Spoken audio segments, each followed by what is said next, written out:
أعوذ بالله من الشيطان الرجيم. بسم الله الرحمن الرحيم. هل أتاك حديث الغاشية؟ وجوه يومئذ خاشعة عاملة ناصبة تصلى نارا حامية تسقى من عين آنية ليس لهم طعام إلا من ضريع لا يسمن ولا يغني من جوع.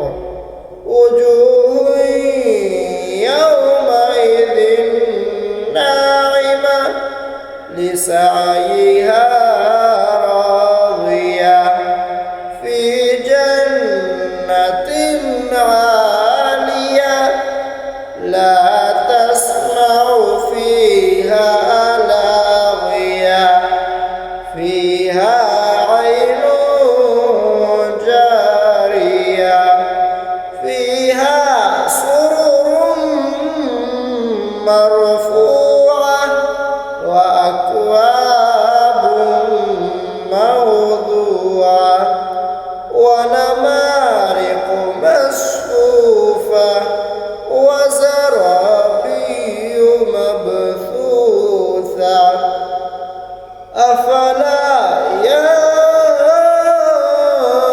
ينظرون إلى الإبل كيف خلقت وإلى السماء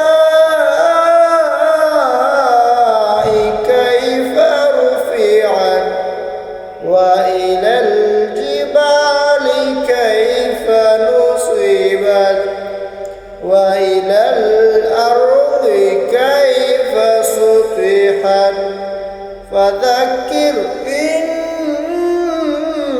إنما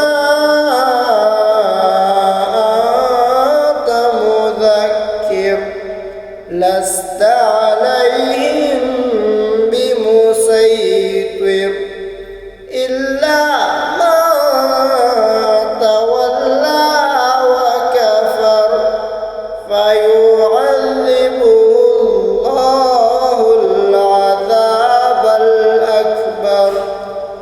إن إلينا إيابهم ثم إن علينا حسابهم. صدق الله.